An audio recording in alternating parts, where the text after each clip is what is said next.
and these are still working.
Isn't it amazing?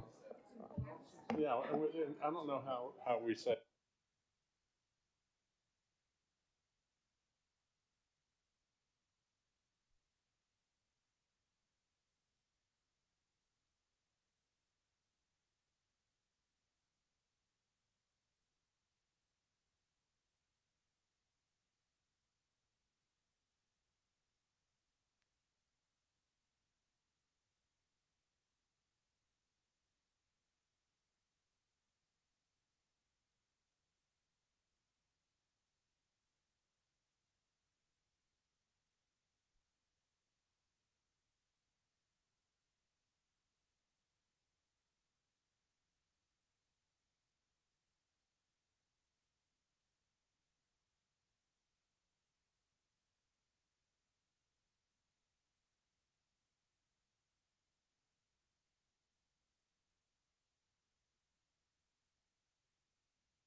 This conference will now be recorded.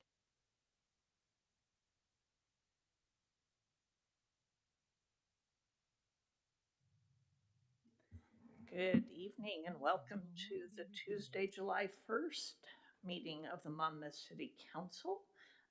We will start with the roll call, please. Pam, our interim city recorder, or acting city recorder or something.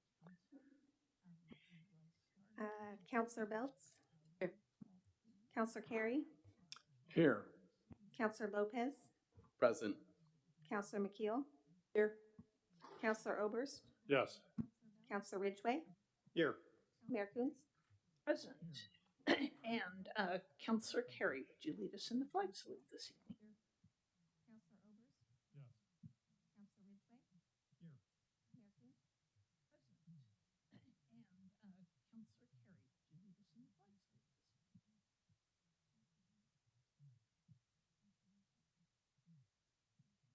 Counselor Carey, would you lead us in the flag salute this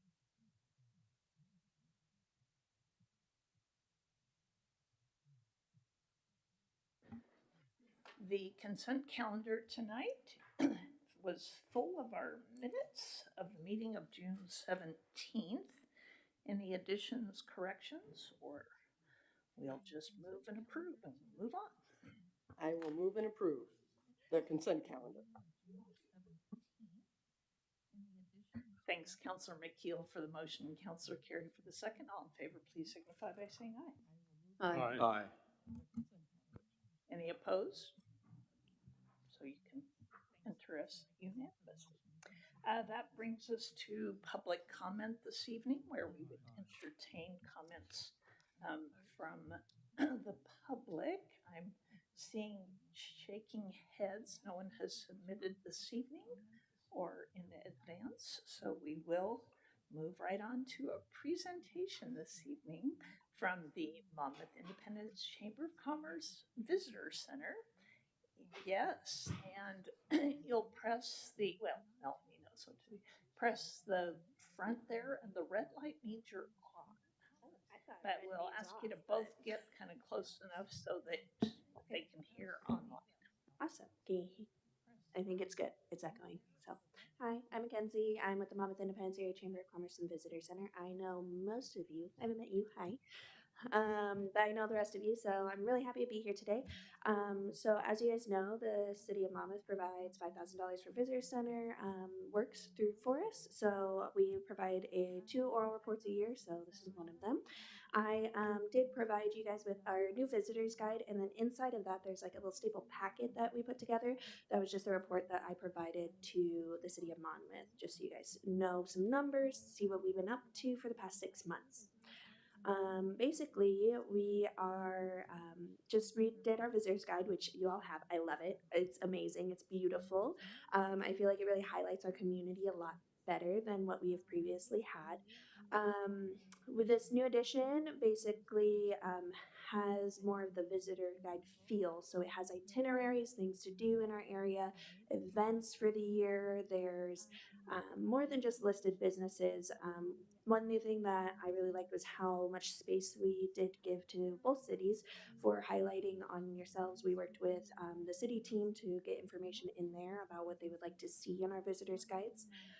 We also, for Monmouth specifically, we did the cover photo showcasing downtown Monmouth, trying to highlight what's in our community. And then, yeah, we really just had that community focus in our visitors guide. So that's just something that we just did. We've been working on some digital marketing, such as like online presence. We've been sharing city events just happening in our community to encourage people to come and see what's going on. You know, we've been sharing about things happening at Western, as well as like things like the AAPI market, the Cultural Harvest Collective markets, Monmouth Has Pride, all of those really great events that we put on. We've been making sure that they get out in our communities and going to outside of our community so that tourists. Along with that, we have our website. We have been updating with downloadable guides, up-to-date events, all the things that we can be doing in our community. We also are actively involved with local and regional partners, including the Dallas Area Chamber of Commerce, MBA, Independence Downtown Association, Travel Oregon, some of these other places to get the word out about our community. We are also in the very early stages for Polk County tourism accessibility. So we're working with the Dallas Chamber on potentially some grant dollars and working with a consultant right now for looking at accessibility for our businesses. So we can look at wheelchair accessibility and more in that area. We are working with a really great consultant that's been used by Travel Oregon a lot. So we got that through a grant from when I went up to the tourism conference in this last April. So we have 5 hours with her, and she's helping make a checklist and some next steps on how to increase accessibility for tourism industry. With our visitors guides, we are targeting 12 new centers to expand into. So across Washington, Idaho, and Oregon. Some include Portland, Redmond, some other areas outside of that 50-mile radius so that we can get people to see us and come visit us. Let's see, what else? We have been dispersing our visitors guides. They came out last month on the 11th of June. And those were launched, and we already have 1,500 of them dispersed. So it's really great. So I'm very excited about that. And we're also doing a new thing, which we're making so people can order visitors guides online. And so since launch date, we have sent out 15 to out of community. So those are places in Washington, Idaho, and Virginia, as well as some just more local in Oregon. So like Canyonville, I don't know where that is, but we sent one there. So yeah. Yeah. So so we're just getting out there a bit more. We have some more goals on some destination marketing opportunities. We're looking at some grants for applying for at the end of summer and in the fall. So what we can do to promote some of our more events and things that happen in our community to try to get more visualization. We also are, just to kind of look forward, because I do want to share, we do have a few events that are coming up this summer, such as we do a like taste tour. So it's kind of like a little restaurant tour. We do get people. Last summer we got, I think it was 10 people from out of that 50-mile radius that came for it. And that's just 10 businesses or more that offer samples to these people that come. We're doing Good Morning Polk County. It is a networking event, but it is being also marketed because we are having our legislative representatives. We're having Paul Evans and Anna Scharfer coming and doing a presentation. We've already had some people RSVP from Portland area for that. So it's considered a tourism event, yay. And then we are having our Golden Gala, which is in August, and that is going to be a fun evening that is targeted for some mental health celebration of our community, as well as it is a tourism driven event, as we've already had people from Portland buy tickets as well. So that's a little bit. And then on the very back, you also see just like a quick glance, because I do like quick glances. This is a lot of words. So you can just see a few things that we do just in bullet point format. So that's my little spiel. So do you have any questions for me? Questions or comments for Mackenzie Carroll? Next year when you do this is a wonderful, by the way, I love including all of the events. You can add Juneteenth next time, because we had a fantastic party in the park. That this was year. awesome. I did go down there. Yes. We got the visual out and heard about it after we already had made the calendar part. I figured that. Yeah. So, and this was the first year that we did the Juneteenth, and so actually I was kind of a little worried how good it would turn out, and we definitely is something we'll be doing again. So Yeah. we'll I just would add love that. Juneteenth next time. Yes, we will. Councilor Lopez. Thank you, Madam Mayor. And thank you very much for the presentation. It's wonderful to see you, and it is wonderful to see all the wonderful work that you and the Chamber do in our communities. A lot of this work is uniting work, right? The Monmouth Independence Chamber of Commerce. And I personally love that. I know that pre-COVID, the Chamber used to host in partnership with WU, candidate forums, and likely COVID got in the way of everything, and we all had to re-envision our worlds. Now that we've come out the other end to a large extent, is there any chance that the Chamber might take an active role in that in the future?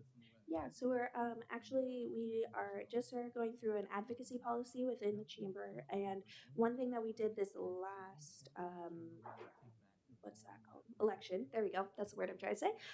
In May, we did a collaborative event with the Dallas Chamber, and we called it Levy Night, and so it was just some information about bond measures, and that was kind of like the first step in that way. We're very open to doing that. That is actually part of our strategic plan for education and advocacy within our community. So I think we can definitely talk more about that. Awesome. Thank you very much. That's great news. Yeah. Councilor Carroll. Thank you for the work, and thank you for the presentation tonight. A couple of questions I have. Well, one question really.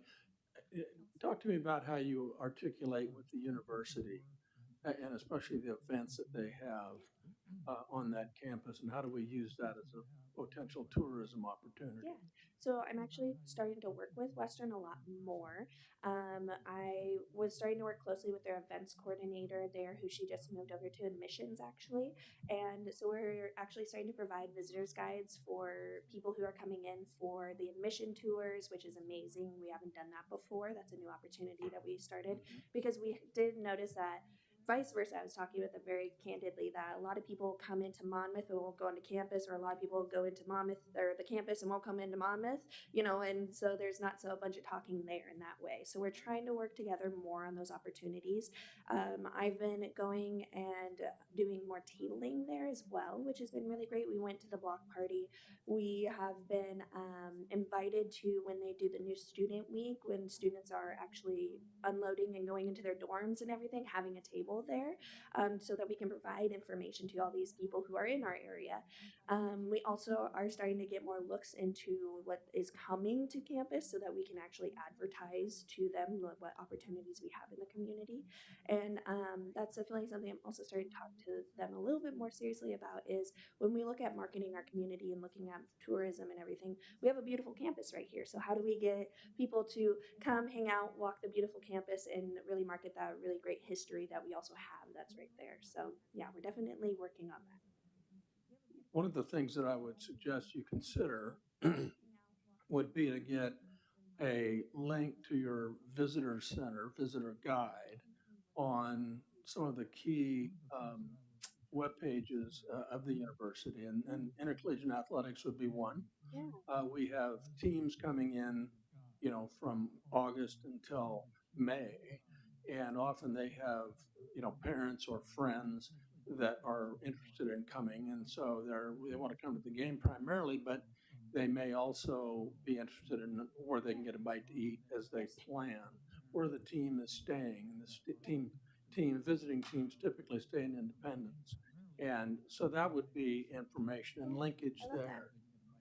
I love that idea. That's really a great idea. Actually, I didn't think about that. I do know that we are targeting trying to work more with our athletics area, and I think that that could be a really great in for that. Thank you for that idea. I Yeah, love it. and because you're going to have people coming, Mhm. let's direct them where we'd like them Yeah. to go. Right. So they don't go back to Salem. Yes. I would also suggest that you articulate with the Smith Fine Arts Yes. series and the theater and dance and music departments, because they have a variety of activities as well that parents and friends and people that are appreciative of what they do Yes. will be here.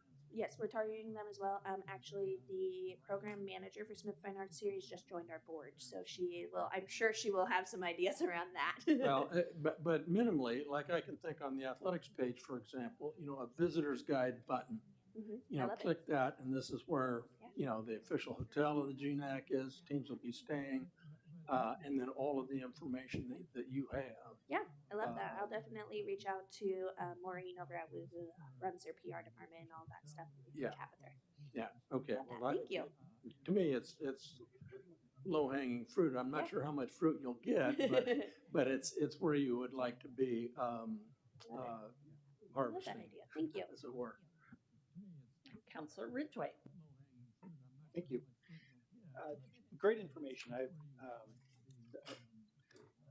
kind of going off of what Councilor Kerr was talking about and looking into what Western has to offer, since it's a unique having a college campus on within the city. Adds other complexities, some good, some not as good. But in this case, I think there's a lot that we can draw from the university.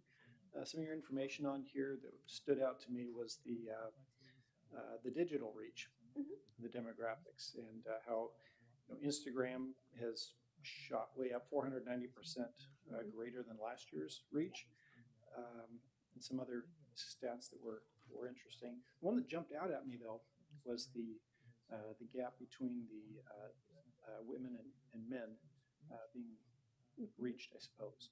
And I'm wondering if there's been conversations of how to engage men who also spend money potentially in our community to draw them in and reach out to things that are interesting in comparison. person. Yeah. Yeah, definitely. That's actually something we've been talking about. We have a contract resource development person, and we were talking about that recently because we have networking events every month. We have 3 of them on average, and one of them we had out at Ash Creek Auto Class. And it was really interesting because the few days before we had one out at a winery, completely different demographics. Like one was more like drinking beer, guys were like still in their dirty clothes, and then the other one was like, oh, like, more women and like looking at that. And it was really interesting because we want to target all demographics in our community, all business owners in our community, as well as all people who live here or want to visit here. What's really interesting about that is this is all organic. So we didn't do any paid advertising or anything out of this. This is all organic. So that's really interesting to us as well, trying to see like, okay, so this is our organic reach. Do we want to try doing a campaign or something to target a different demographic and that might come and visit us and see us? So yeah. Sure. I didn't have any specific ideas, No, but just I don't wondered- either. That was a conversation that was ongoing. Yeah. About half the population, I would like to see a bigger chunk of them reached and know about Monmouth and what we have to offer here. So, Yeah. but great work. Thank you. Thank you. Counselor Over. So, as Councilor Lopez noted, you all serve both communities. It's a piece of community lore, and I wondered if you are aware of how you became the Monmouth Independence Chamber instead of the Independence Monmouth Chamber.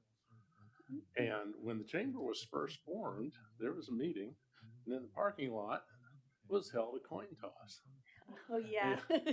And I don't know whether Scott MacArthur called heads or tails, but regardless, he won the toss, and it became the Monmouth Independence I love that. Chamber. And that formulation of Monmouth coming first is sort of stuck around in some other things in the community too, in the naming. It's just, I guess it's become convention at this point, but I think that was probably the initial joint name, and it came down to a coin toss. So I love it's a piece of community lore that will slowly fade away if it isn't repeated from time to time.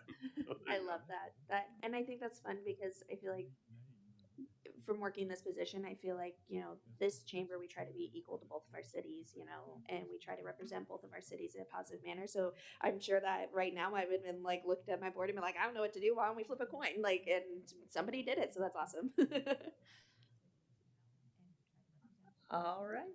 I think that's all we have. Thank you all so much. I really Thank appreciate you your time. for bringing this and Yeah, talking thank you. about all the work you're doing. It's Thank quite you. amazing. And that brings us to our first order of business, which is in conjunction with the visitor center. So I will invite Phyllis Bowman, our arts and culture liaison and our arts and culture chair, who can stay where she was, talk about the next round of artwork on MyNet utility boxes. Mayor and council, we're here for the third round of presenting you with MyNet boxes that the chamber would like to paint again. It was approved by the Arts and Culture Commission at their June 19th meeting, and you have before you all the samples and the ones that they would like to choose to paint. Any questions? Yes, go ahead, Councilor Carey. They look nice, all of them, but a couple questions on process. And it was unclear, it wasn't really spelled out in the staff report, but how do you request submissions? How does the word get out that you're doing this? I So believe how does anybody know to submit? the chamber puts out a call for artists, is that right? And then the artists submit their artwork to a committee at the chamber. Okay. Sure. And And once they do that, then they have to bring it to the Arts and Culture Commission for approval before we bring it to you. Sure, sure. Do we target any artists? It's just a blanket cattle call. It is an open call for local artists. do the successful artists, do they receive an honorarium of some sort, or is it? At this point, they don't, then they did not last year. So this is, like we said, the second round. In the future, yeah, the chamber absolutely, and the Monmouth Arts and Culture Commission hope to do that as well, because the artists should be compensated for their time, but at this point, it hasn't been able to happen. You know, minimally, and I was thinking about how you might do that. I mean, it's a low cost, no cost sort of thing, and maybe we do this.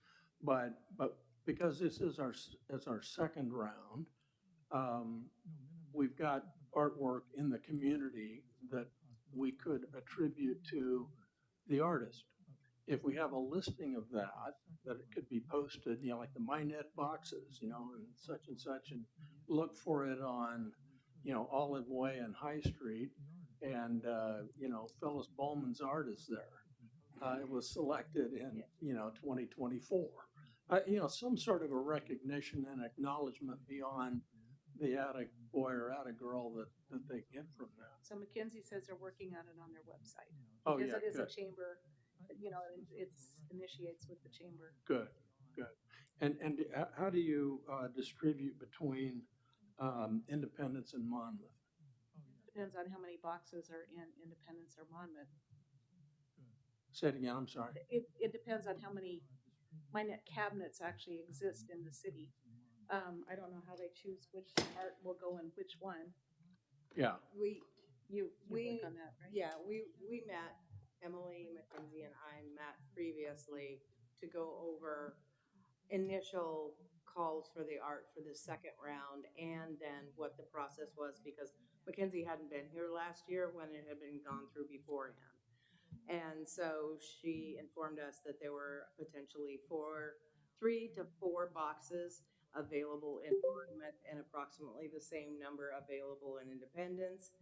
And they would do a juried collective with their group at the chamber, and they would see where the artists live. We would like to obviously focus on Monmouth artists, but not exclusivity, because we are a blended community. So I requested that when she put the proposal of the pictures through, that she just stated their relative living and or with a couple of artists, they work here. And so they don't live here, but they're here every day because they're part of the community in that way. And so that was all the information we got. We got no names, any of the other kind of information. So it was just based on artistic merit, what we thought would go. And with where the 4 boxes were, we did make recommendations for what we thought might be appropriate in those areas. All of them would be appropriate anywhere, but there were a couple, like on the kids' walk, that we thought, you know, the octopus would look really great actually across from the park because it would be really bright. There were a couple of different things like that that we took into account and made our recommendations, but it's up to the chamber for final decision on placement. We're looking to have you approve the 4 designs that we chose. sounds like you've got a good process, and one that is thoughtful and intentional as you go through. You know, and I'm the only piece of art that I'm would ask about is design number 7, which is the Kalapuya land one that apparently isn't quite finished yet in terms of the detail on that. And the only, it looks wonderful. I think it's going to be marvelous. I guess I'm wondering why you're starting on the back. You're starting on the back panel is where the Kalapu starts. Oh, yeah, and then that the would li- be addressed, that it would be on the front panel. I believe that was actually reversed Oh. on their thing. It would start, so it would be wrapped around on the most visible side. Right. And so it may end up wrapping a little bit around, depending upon the location. Far be it from me to make any artistic suggestions, but I No, just it's wondered all about these that. I thought it was a things, you little know, odd. People catch different things. We all look with our own eyes. Yeah. Well, thank you for the work. Any other questions or comments? All right, thank you. Seeing none, because we have set up a process whereby we take recommendations from the Arts and Culture Commission on that. There is a motion in your packet. Madam Mayor, I move to approve the Minnet cabinet mural designs as presented. I'll Second. second. Thank you, Counselor Lopez for the motion and Counselor Ridgway Belts for the second. Yeah. Oh, was it? Okay, Carol. All right, we'll give it to Ridgway then. All right, and all in favor, please signify by saying aye. I And any opposed? All right, thanks. Thank you. Excited to see another round go in. It's been fun to watch these go up for sure. Thank you for your work with this. It's really nice. And I thought it was the visitor center that got the original grant for these rather than the actual chamber. Is that? Yeah, the visitor center is actually the sponsoring agency, not the. Oh, although there's a lot of crossover. All right, thank you, and thanks Melody, and thanks very much Mackenzie. So that brings us to our second business item tonight, which is not nearly as joyful and fun to talk about necessarily, but extremely good product here, and that is moving forward with our economic opportunity analysis. So our community planner, Carter Craig. Hello, yes, I'm Carter, the community planner, and I'm here to present on the first reading of the ordinance which would adopt the EOA that we've been discussing. This is kind of the last stop on a fairly long process that we started last summer. So this is the ordinance that would amend the sections of the comp plan that are affected by the EOA, incorporate the EOA's findings, as well as make some amendments to the zoning ordinance around commercial and industrial uses. That is all I have to say. We've talked a lot, but I'm happy to answer any questions that might still be remaining about the ordinance. The ordinance has been reviewed by council. Any considerations, anything you thought of since the last meeting that we have to absolutely get in here? Counselor Carey. No, I haven't thought of anything new, but other than the significance of it. And when we get to it, we need to have, we all talk about economic growth and we'd like to expand our economic base here. And in order to do that, you have to have a plan. You got to have something that's invested in or that is employs data in order to move this forward, give Carter something to do, to give Suzanne something to do. This gives them a roadmap to follow. Now, to that point, if you look in Exhibit A, there are 32 goals, economic goals. And as I was reading those, I get about 25 and I'm saying, that sounded like 15. And this is more related to, somewhere else. I wonder if rather than just a laundry list of those, if they could be grouped, clustered in terms of recruitment, in terms of, I don't know, you would know the categories better than I, and then nest those under those general categories, because in terms of the reader, and you would it would be more usable if you could have those a little more focused, in my opinion. You do with it as you wish, but it just seems rather than a list of 32, we could maybe get them into 4 or 5 deals a little more concentrated. But anyway, my thoughts. Counselor Ober. So, John, just for clarification's sake, you're thinking more of a narrative and less of a list. The list would be fine. Maybe both. Perhaps both, but at least they're clustered. If we're looking at employment land, identifying employment land, then what are those goals that speak to the acquisition of employment land or development of employment land? If it's business retention, let's get those goals sort of under that heading. I don't know. And you could have an intro to that perhaps, but it's something other than a list of 32, I guess, was my thought. I was envisioning narrative for purposes of easier to read for the first go, and then have the list as supporting the narrative version. But clustering works too. I'm gonna say, I think the report as written is written. The consultants put it together, they wrote it, we've been through it a bunch of times, so I don't think the actual end result report can change much at this point, unfortunately, and we've passed it the way it is at the planning commission level, and we've had, all we're discussing tonight's the ordinance to adopt it, not the layout of the plan.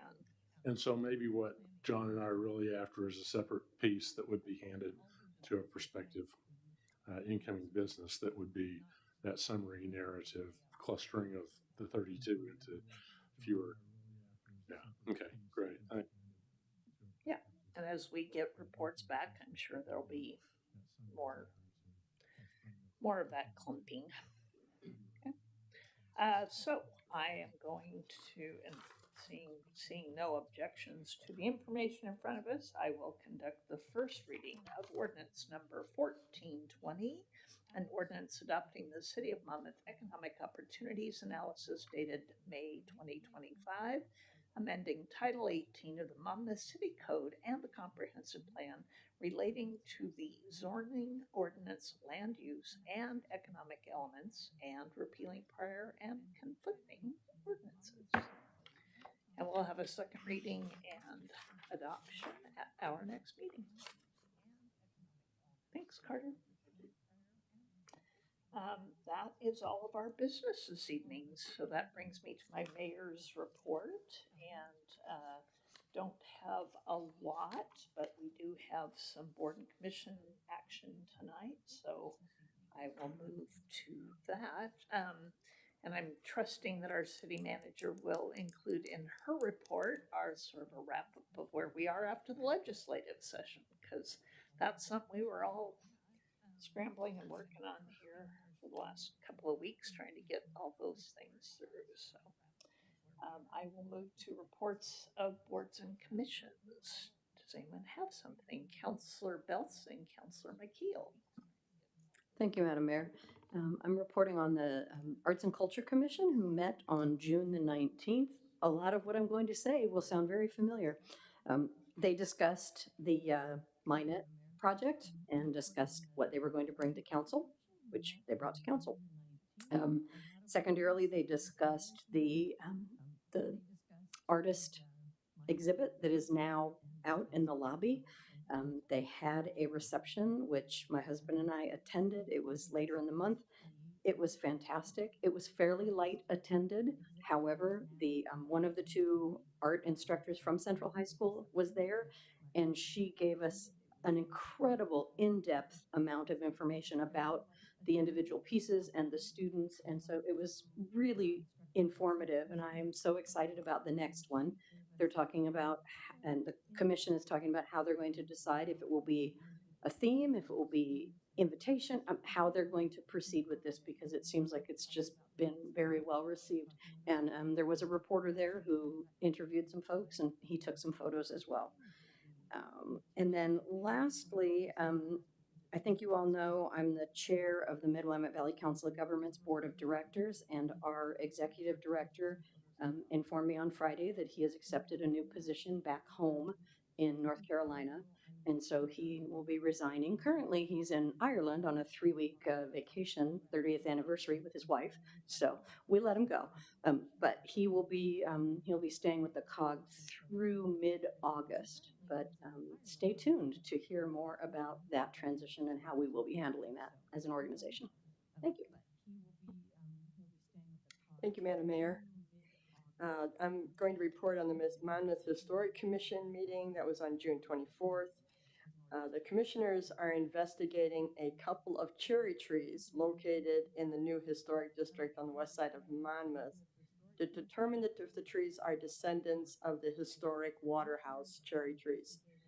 And so because I really didn't know much about this, I had to Google what is this Waterhouse cherry tree.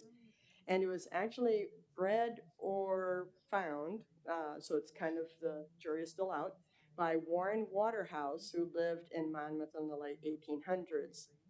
And in fact, he received a certificate of inspection from the Oregon State Board of Horticulture commending him on his cherry crop because they lasted a long time while he was traveling, not in a car, right?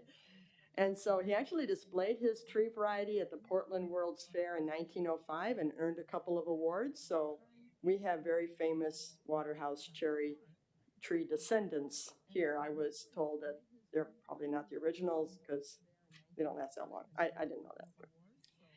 Also, you'll be excited to know that plans are already underway for the History and Mystery event that will be held on October 3rd. The New Horizons Orchestra is going to play again this year, and they are practicing songs that will accentuate the mysterious. Yeah, well, I was trying to think of something more, yeah, but it didn't work. Okay. So if folks are still interested in participating, there's still lots of roles available for them. And there is no mystery about the next meeting of the Historic Commission, which is on Tuesday, July 22nd at 6 p.m. right here. I'll recognize Councilor Lopez and Councilor Oberst, and I'm very sad to know that History and Mystery will be at the same time as the League of Oregon Cities annual conference, and most of us will be there. Let's ask the LOC to change it. It's their 100th anniversary. Yes, this is the 100th. Yeah. That's really too bad because as I was mentioning, there are roles available. I was trying to make a little look at Councilor Lopez because I know he likes to do this. So that's sad. I'm sorry. Unfortunately, my dance card is full on that date. However, it is, if anyone out there is interested, it is one of the events that participating in it gives me the most joy each year. It is a storytelling event, and it definitely is the kickoff of the fall season in my heart. So I will be sad to miss it. I have a presentation tonight from the Mid-Willamette Valley Homeless Alliance, on which I represent Monmouth. Mid-Willamette Valley Homeless Alliance met yesterday to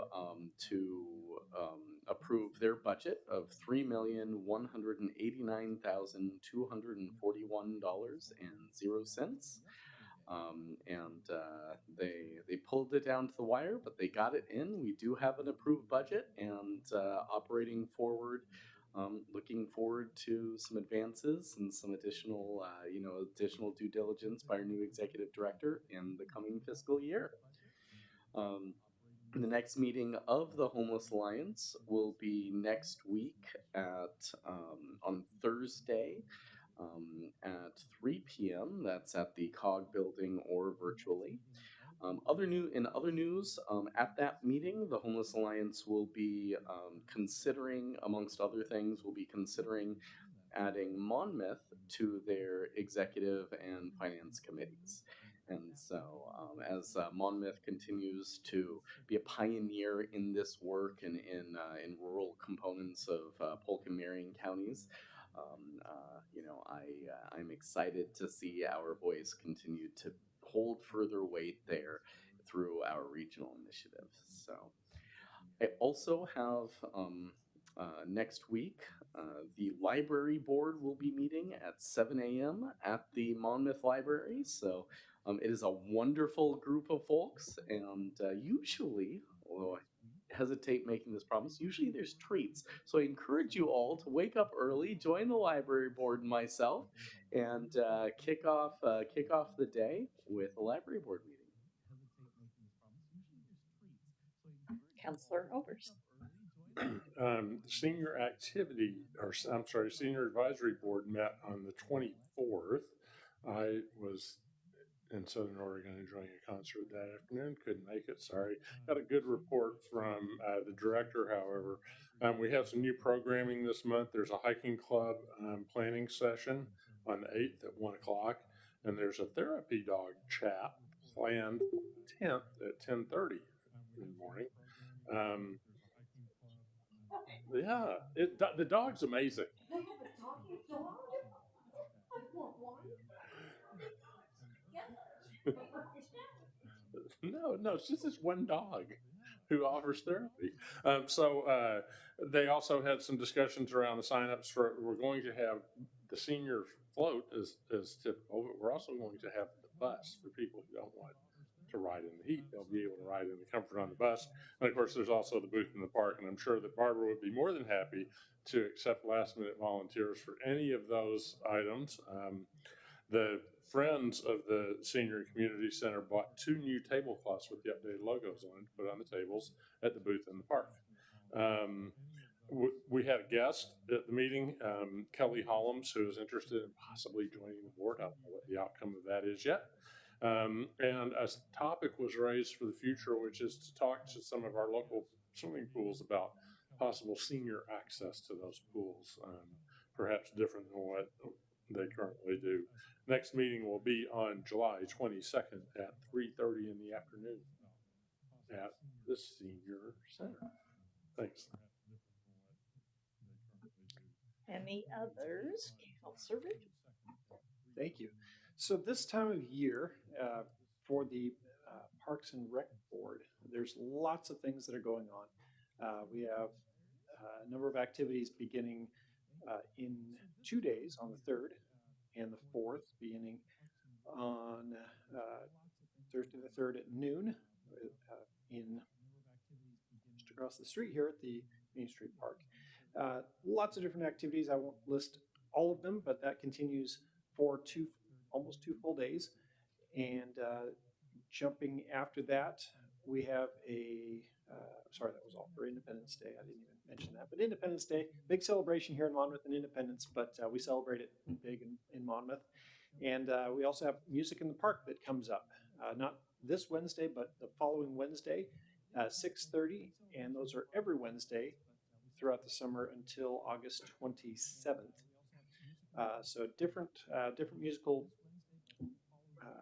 performance each week. So please, even though you don't have to set your calendars for tomorrow, you have a week to plan. But be there for the Music in the Park series. There's lots of different types of music, so there's something for everyone. And it is free. Free. Good time. Family friendly. There will be a beer garden, yes. Practical. Yes. Lots of different activities. Come check it out. But yes, this is the busy time of year for parks in Monmouth, especially at Main Street here. So we have that. We have a pickleball court that will be ribbon cutting ceremony on Friday, July 18th. So a great opportunity to, even if you don't play, show up, watch other people play, maybe catch some tips. There will be some experts and some not so expert people playing, and might be fun entertainment. So those are just a few things going on here in Monmouth, and things to look forward to in the next even couple of days. So that's what I have. I also have a quick report from the MyNet board. The board met just last Wednesday, June 25th, and adopted their budget. So that was taken care of as well. And some really good news about finances. Through May of 2025, MyNet is outperforming its budget by just over $79,000. So income, it continues to outpace expenses, and doing so by greater than anticipated. And May's the time when you get some shutoffs, right? We get some turnover here, so that was good. And MyNet received a grant from Polk County under federal pandemic relief to expand into both Rick Rial and South Dallas. So Dallas out towards the Falls City Highway. They have 110 active customers between Rick Rial and South Dallas. And we, because they were close enough, Falls City asked them about moving into Falls City, and they were able to do that. We already have 8 customers in Falls City. So that's pretty exciting. And they are busy retrofitting the trolleys. Chariots was installing new CAD equipment for the tracking and took out all of MyNet's video equipment, closed circuit and security equipment. And so we've authorized them to put that back. So they're working on that. And interesting thing, we did have a power outage here in Monmouth because a poor squirrel decided to, kind of cause a triple art. So MyNet went down. MyNet's network operations center went down because of that. But alternately, we now have 3 separate paths bringing the rest of the world into the network operations center at MyNet. One of those providers, they actually had an upstream outage because of a squirrel chew, just coincidentally.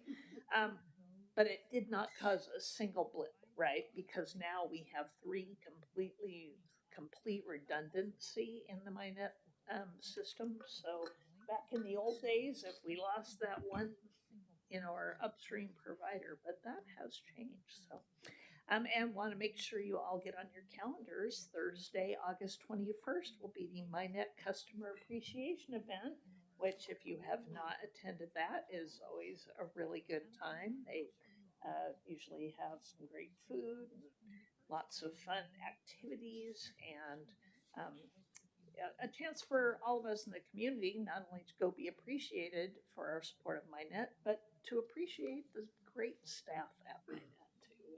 So that's August 21st. That is all I have. So unless there were others, we did receive 2 board and commission appointments after our last meeting that I wanted to bring forward. Pam Sarah Wenz has applied for the Arts and Culture Commission, and Andrew Liner for the Tree Advisory Board. They both submitted great applications, both active in those fields, seem to be a good option for us to get them to join our boards and commissions. So I would ask for your. I would move acceptance of those 2 applicants. Second? Moved and seconded. All in favor signify by saying aye. Aye. Aye. All right, thanks. We'll let them know to get them on board. That's great. All right, and that brings us to our city manager's report. Rochelle Roden.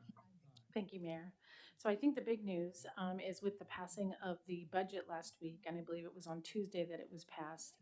Included in that budget was 1.75 million for the trolley, of which $1 million is for operations and 750,000 is for equipment. So that has passed, and we will be receiving that funding. So we're very excited about that.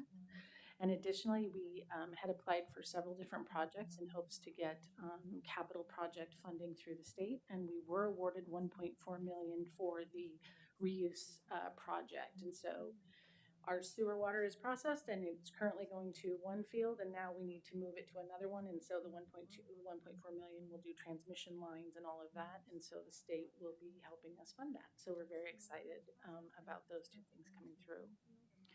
An update on trolley ridership. So recently, and the mayor alluded to it, that the Chariots had changed the CAD software, the tracking software within the trolleys, and so we got our first ridership numbers coming in for May, and over 14,300 rides were given on the trolley in May. So in the first year, it was around 10,000 a month. It bumped to about 11,000 a month in the second year, and now we're seeing 14,000 numbers. So that's very, very exciting. One thing to comment, Councilor Ridgway mentioned the pickleball tournament being rescheduled for July 18th. I just wanted to note that AJ Foscoli, who is the city manager of Falls City and a pickleball expert, will be there. He's going to be managing the tournament and also doing a training session. So if you don't know how to play pickleball, please show up and he'll help you get going through that. I'm sure you noticed this evening as you came in that the Warren Street overlay was completed. That was completed on Thursday and Friday of last week. Our city engineer took care of that and it went very flawlessly. So that's been great. I really don't have much more than that. The other thing is next week is the Oregon City County Managers Association Conference in Bend. And so I'll be leaving Monday afternoon and then I'm there through Friday. So I'm available, but I'll be in Bend. And that's it.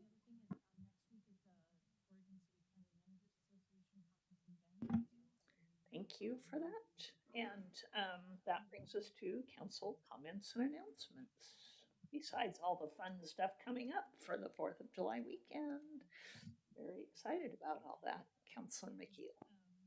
I just wanted to make a comment about the Juneteenth celebration that we had. It was amazing. Probably about 200 people that showed up. And I wasn't able to get there at the beginning. I got there about 7:30. It was supposed to last until 8. And at 8:30, there were still all kinds of parents and kids. And the atmosphere was like, let's party on Monmouth. So it was really great.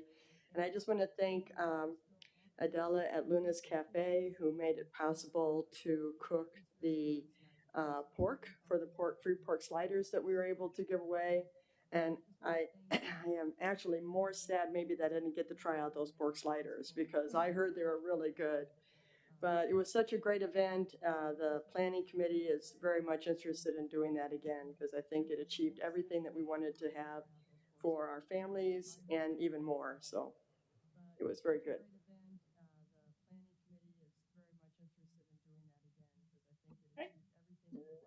So, Joe? Yes. Could I read the land acknowledgement? Sure. Or we finish? Oh, sorry. No, that's Okay. fine. Okay.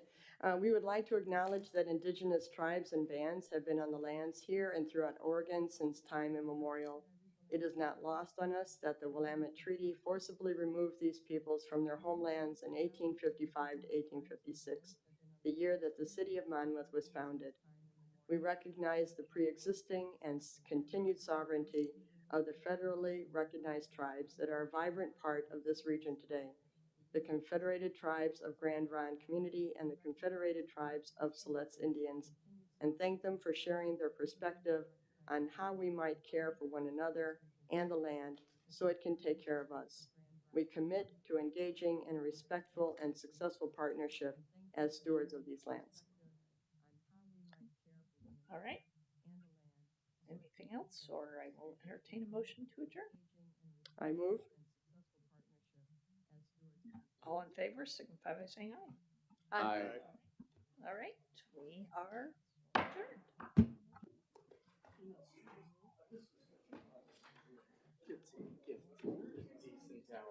We've had some longer meetings until tonight. This conference is no longer being recorded. A bit earlier than normal. Still 7:25. Folks, before they jet out,